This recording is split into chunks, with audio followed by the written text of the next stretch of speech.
Good morning and welcome to Leon County Today with Sheriff Walt McNeil. I'm Shonda Knight. Sheriff, we are here talking about a hot topic around town. First, I just want to talk about the Capital Region Real-Time Crime Center and the significance of it being an entity. Shonda, you know, the Real-Time Crime Center has been, quite honestly, as we anticipated, a game changer for us here in Leon County in terms of how we fight crime. The fact that we've got so many other entities that have come on board with the concept and have an understanding of what that means in terms of our ability to fight crime. Fighting crime in the 21st century, as I said, it's a game changer, and it's mobilized us in ways that we perhaps didn't think about when we got this all started. And then bringing it at state, federal, and local levels, engaging with all this new technology that's out there that's so invasive that we can't predict where it's going to be next.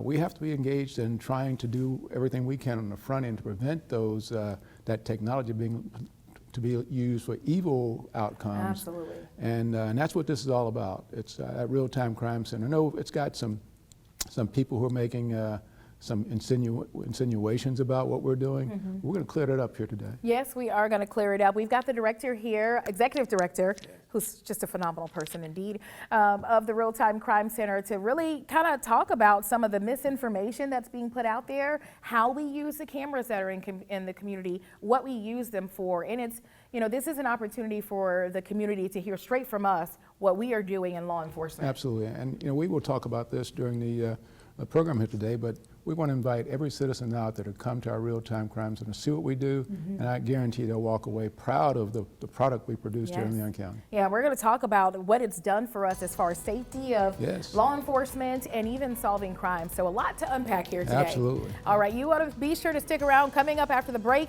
we're talking what's real and what is misinformation when it comes to technology use at the Real-Time Crime Center. Stay tuned. Good morning. I'm Deputy Kelly, Leon County Sheriff's Office, Uniform Patrol, with your Safety Tip Tuesday. Hurricane season has started and lasts until November 30th.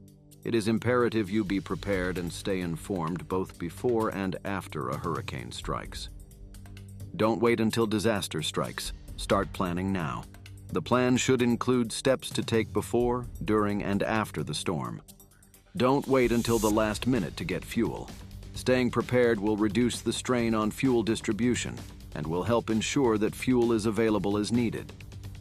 If your home was damaged in the storm and is in need of repair, check each contractor's address, license, and complaint history by calling the Department of Business and Professional Regulation or by visiting their website at myfloridalicense.com. Remember, your food and water may be negatively impacted by floodwaters and power outages. Stock up on non-perishable food items and water and store them in a safe place. And that's your safety tip, and have a great day. In every family, small conversations can make a big impact. I grew up on tour with my parents. Kind of different, but we bonded over music just like other families do over sports, camping, or other interests. And we talked. Little everyday conversations from silly to serious that built a foundation over time. Honest conversations, like when my dad shared his experiences as an alcoholic. Your honesty about that part of your life gave me a sense of integrity that I wanted to uphold in my own life. And I was so grateful that you and Mom had become these sober, stable people who were always there for me. I wanted you to know, from someone who's been in recovery more than 30 years now, that hard work is what creates success, not alcohol or other drugs, whether it's music or anything else. I said it a lot, and I'm glad you took it to heart. Talk, they hear you. For more information about talking with your kids about underage use of alcohol and other drugs, visit underagedrinking.samhsa.gov. An email from the post office? How do they even know my email address? They don't. This is a bogus email sent by scammers that looks like it is coming from the Postal Service, or even the Postmaster General himself. The email contains fraudulent information about an attempted or intercepted package delivery, and provides a link to click on to find out when delivery is expected. But that click can activate a virus, which can steal personal information such as usernames, passwords, or financial account numbers stored on the computer or mobile devices. Here are some telltale signs that an email is bogus. It contains poor grammar or spelling errors. It states that immediate action must be taken or there'll be dire consequences. It requests personal information under the guise of reconfirming information. The Postal Service does not notify customers about package delivery attempts by email. If you receive such a message, don't open it. Instead, forward it to spam@uspis.gov and then delete the email. I don't remember how it started. Go to that. Our back and forth. It always came back. Dad! You probably don't remember what you told me, That was perfect. but I heard every word.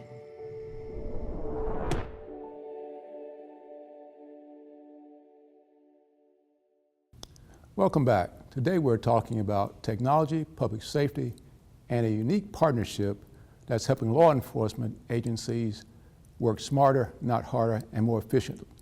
Today we're talking with one of our leaders in the Leon County Sheriff's Office, Leslie.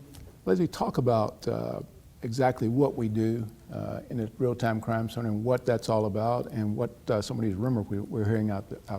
All right, the Capital Region Real-Time Crime Center. So we are really 3.5 years in the making as being operational. So this is a multi-agency center. We are focused on real-time intelligence to our law enforcement partners in the field. We have access to various databases and technologies, and we're using that information to ensure that our first responders are getting there with as much information as they can, whether it be to get there safer, to have more information on people, places, just information about the location they may need. Really, our goal is to get our ladies and gentlemen that are on patrol to a location safer without them having to look onto their computer or worry about the radio. We're also very unique in the fact that we have a research partnership with Florida State. So we, in addition to our operational side, we have an entire research institute that's looking and examining everything we do in the center. Yeah. Leslie Rabon, I should have said that at the That's very all right. outset. But Leslie, talk about, exactly how did this Real-Time Crime Center come to be in existence? So 2017, we started our beta test at Leon County Sheriff's Office, and we had the concept of what a real-time crime center is.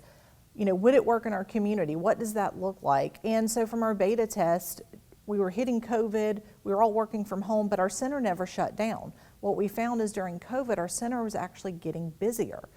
So from that, through our leadership and our partners, we came together to create a joint center.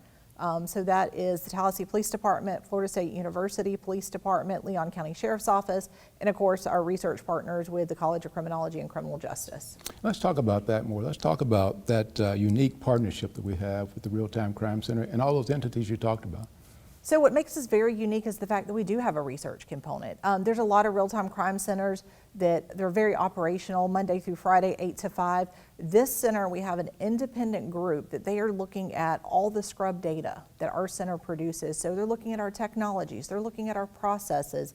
They're the independent auditors, for lack of a better term, on our processes. Are we doing it? Are we effective? But also they're putting numerical value behind that. Like what is our ROI on our technology?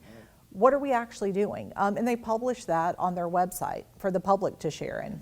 One of the things I get quite often is that there are some people out there, for whatever reason, seem to think we're doing things nefarious and something we shouldn't be doing. And they particularly talk about our license plate readers. Can you talk about that? How do we utilize those? So license plate readers are just a tool in our tool belt. Like with a lot of the systems that we have, we are developing leads that we can develop into additional information. So really a license plate reader effectively just takes a photograph of a vehicle tag in the vehicle, and it puts that vehicle at that location at that date and time. So we don't see who's in the car.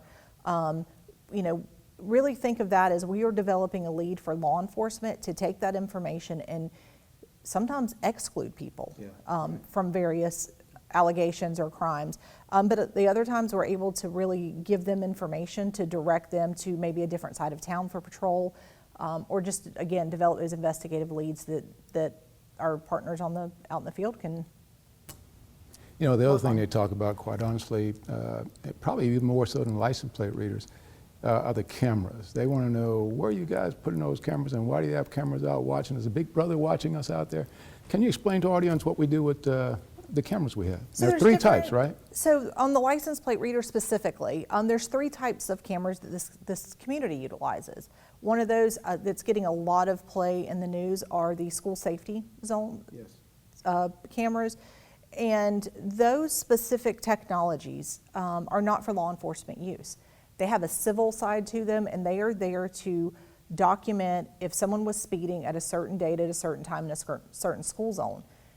That read, for lack of a better term, is actually turned into a civil fine. So if you're speeding in a school zone, that's got money tied to it. Law enforcement cannot access those cameras without a subpoena, court order, or any other kind of legal demand. Really, it's to collect for a civil process. The second one would be a toll. So we have a toll road here in Leon County. We have them throughout the state. Again, that has a civil use for it. We are looking at, was a vehicle driving down this road and was it billed? Again, that information is not utilized by law enforcement. We have to have some type of legal demand from a judge to access that. So those are 2 technologies that, while they are technically license plate readers, have a civil use for them, and they have monetary benefit from the data they capture. The last one is the license plate reader that law enforcement deploy. These are systems where we're capturing that information, and to access that, the system is set up that we have to have a case number, we have to tell it the crime type, and there's a lot of audit features. We say that information is protected under CJIS, which CJIS are kind of the rules that govern sensitive information with law enforcement.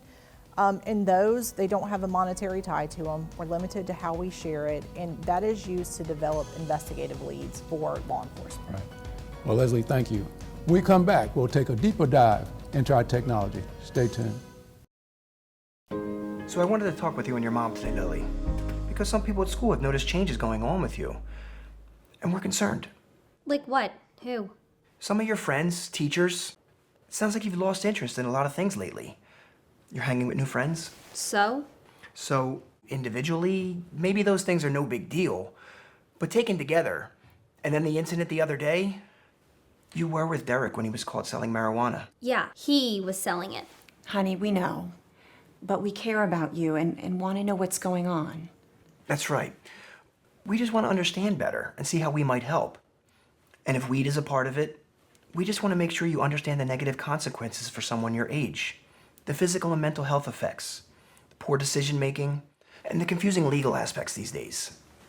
So what do you say? Can we talk? For more information about talking with your kids about underage use of alcohol and other drugs, visit underagedrinking.samhsa.gov. Hey everybody, it's gonna be just plain hot out there. In 70-degree weather, it takes only minutes for the inside of your car to heat up like an oven. At 104 degrees, heat stroke begins, followed by loss of consciousness. Every year, almost 40 children die of heat stroke after being forgotten in a vehicle. A simple change in daily routine is often the cause. Look before you lock. Brought to you by Kids in Cars.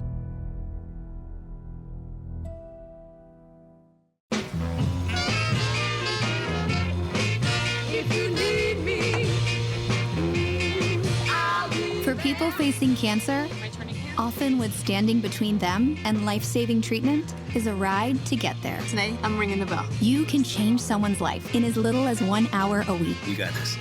Join the American Cancer Society to use your drive for good. Thank you so much for picking me up. Volunteer at cancer.org/drive to help save lives. A 19-second conversation with a stranger online can put your child in danger of being exploited or abused. Talking to kids about online safety can protect us for a lifetime. Don't wait. Talk to us today. We're back with Leslie Rabon, Executive Director of the Real-Time Crime Center. Leslie, let's dig more into those technology issues that we've got questions about. Real-Time Crime Center, we're talking about license plate readers, and there's a misconception out there. Can you dig more into that? I think there's a lot of information out there, some of it truthful, some of it not truthful. So one of the common questions that we've been getting a lot is, who owns this data? So for the cameras issued or that we provide through law enforcement, we as an agency own that data. So if a camera is deployed by the Leon County Sheriff's Office, we are owners of that data. It is up to us to agree or not agree to share with other law enforcement agencies. But then there's the other side. There's the private cameras that businesses can purchase. You know, like a hardware store in town or a homeowners association. While they have the ability to share that information with law enforcement, we can't share the reads from our cameras with them. But, you know, so it's a one-directional when it comes to ours, but the community that has those cameras can share with us. What are some of the accountability assets that are there that make sure that we don't get outside the framework of what we should be doing? First and foremost, cameras aren't going to be placed in an area where you have any kind of constitutional right to privacy. We're not going to put it, you know, at someone's residence. We get into cameras like that, you know, for investigative things. There's a whole process for that. But also we have internal policies, we have state law, we have other, you know, SOPs that guide us. So really, within the software, there's some data that we collect, things such as case number. But on the back end, we also have the ability to audit that data. So if anyone alleges that the information was misused, we have the ability to audit that. Secondarily, because this data is protected through CJIS with FDLE, if there's an allegation of misuse, it has impacts on the individual as well as the agency where we could lose access to other systems. Right. Oh, absolutely. So how long can we hold on to that data that we collect? So traditionally, our data is captured for 30 days. That is the standard. We hold the data for 30 days. It doesn't stop someone from entering, I want to search back, you know, 90 days, but it's only going to return back 30 days because that data is gone. However, if that data within that camera, whether it be electronic image or a paper copy of that image, is part of an ongoing criminal investigation, that particular information will live throughout the life of the cycle of the case. So then you have some evidentiary processes and rules that are going to fall into place. But just the traditional reads, 30 days, they automatically purge the system. Now, who owns this data and how is it retained and how can citizens get access to it, or can they get access to it? So they can. This data is actually protected and it is secure storage. We own the data as an agency, so if the Tallahassee Police Department deploys a camera, they own that data. Leon County Sheriff's Office, we own that data. But that information is what we call the government cloud, so it has security features within, you know, built in to protect the data because we're still having to protect that information. But if someone were to make a public records request for general information, there's a lot of that information that we can't release. Real quickly, got 30 seconds here. How can businesses get involved with our camera system? Well, if they have cameras, share your data. We'd love to share with them and just partner with us. Thank you, Leslie. Up next in our Deputy on Duty, how the Council on the Status of Men and Boys are making a real difference to teens here in Tallahassee, Leon County. Stay tuned. This is another day to go further. With every step, we carry hope, and together, we celebrate every win. We carry the memories of those we remember, and we carry it all with strength, ready to fight back. We will never give up. We will never stop. For every cancer, every life. Join us at Relay for Life.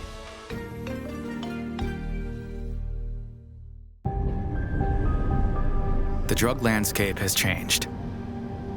Illegal fentanyl has made its way into the drug supply. And it's a danger you might not see coming.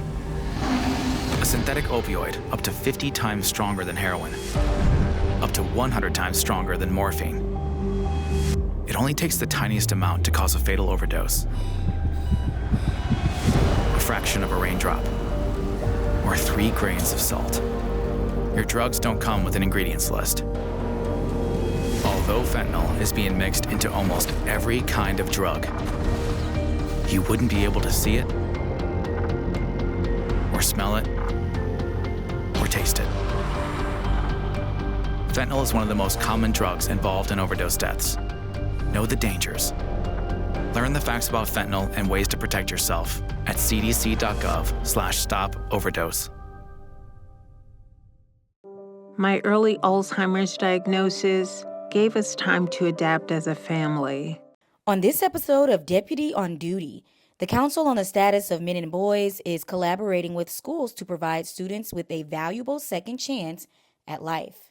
Our mission at the highest level is to develop interventions and solutions for individuals, men and boys, obviously, who have disparities as it relates to family, fiscal, community, resources, academically, socially, be able to understand those barriers and develop solutions and implement strategies to help reduce those things with the ultimate goal of curbing gun violence. Partnering with schools such as the Gasvini Learning Center is essential for steering young men towards brighter futures through education, mentorship, and community support. So the purpose of our school here at Gasvini Learning Center is to work with students 6th through 12th grade who are here for various reasons. Most of our students are here because they've gotten behind in their credits. So we work to get them caught up, and sometimes other students who are here, and that's mostly who our council and the status of boys work with, and those are students that have got expelled or in the process of expulsion from their home zone school, mostly due to gun issues, drugs, and then a lot of physical altercation type situations.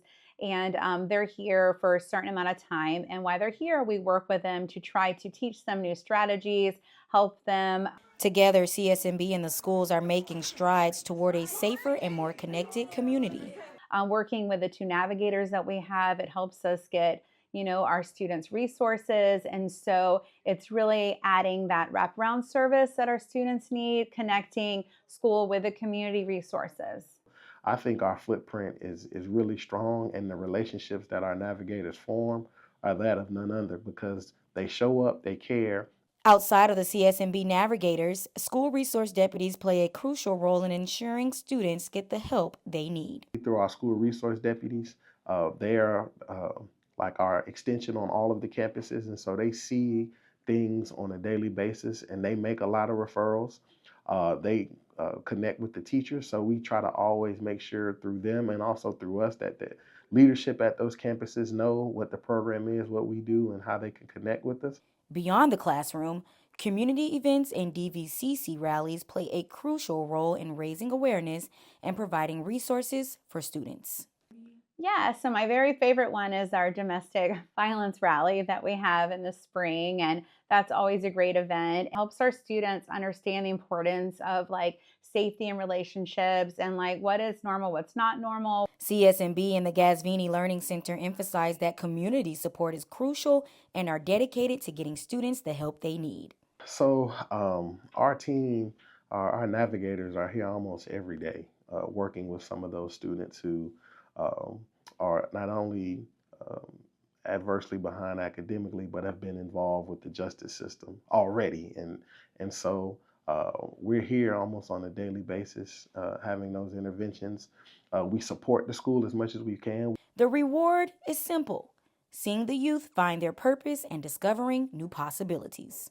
So for me, to see a young man make it, whether he was having issues, whether he'd been involved with the justice system or not, the young boys that live in some of our zip codes are just adversely at higher risk. And so when I see young men graduate high school or get their first job or have had some trouble with law enforcement, and then here we are 6 months to a year later, and they're graduating, they're starting a trade or whatever it is, and they've not been back involved, makes it all worth it. If you'd like to support the CSMB, go to their website today at www.councilmenandboys.org.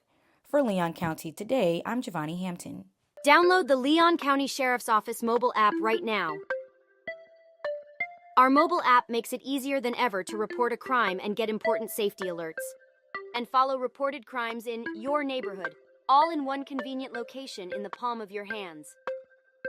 Download LCSO Connect right now.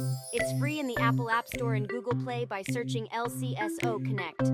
You can more details about the features of the app on our website, leoncountyso.com. With every step, we carry hope, and together we celebrate every win. We carry the memories of those we remember, and we carry it all with strength, ready to fight back. Join us at Relay for Life. If you're talking, they will hear you. We all want our kids to grow up safe and healthy, so we show them how.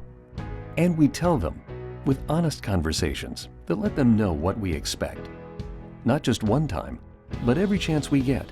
That's especially important when it comes to alcohol and other drugs. Kids not only need to know the dangers and how to avoid them, they need to hear it often from you. And when it comes to pain medications, opioids, they need to know that they should never be taken without a prescription and never shared with friends or family. It's dangerous and illegal. So talk with your kids and guide them through the challenges of growing up safe and healthy. Because when you talk, they hear you. For more information about talking with your kids about underage use of alcohol and other drugs, visit underagedrinking.samhsa.gov. So talk back here. You can do it if you try. Welcome back to Leon County Today with Sheriff Walt McNeil and Sheriff having Director Rabon here to really break down what's fact and fiction. Hopefully it's helped our viewers out there. You know, I hope so. I think, you know, we rest on the fact that we are a huge player in our community, and we want to make sure that people trust us in everything we do. Yes. And we hear things out there like that we're doing things behind the scenes. That's never going to be the case as long as I'm sheriff. And we're doing some great work. Without that technology, we would not be bringing all these sexual predators who are in New York City or somewhere in North Carolina, and we're going after them and getting them, brought them back here and making arrests at the federal level. Yes. So that's what that brings to us, the opportunity for these kids that are on social media being basically baited and Yes. being sex trafficked and that kind of thing. We need this technology to get that work done. Yeah, making it a safer place to live, work, and play. That's what it's all about. And then our Council on the Status of Men and Boys, just so proud of the work that they're doing and seeing real life testimonials. Yes, I tell you, I am excited that we are, it's taken us a while to get there, Yeah. but now we are full steam ahead and making some real differences with the lives of kids. The Kearney Center out there working with some of our kids. And we know our school system is vital to what we do, and second chances for kids, that's huge for us. And so we're just hopeful that we got all our partners. I mentioned the Kearney Center and others, but we just need this entire community galvanized behind being all in. Yeah, a lot of moving parts, but we're working them all, indeed. All right, we want to thank you all for joining us for another episode of Leon County Today. We'll see you back here next week.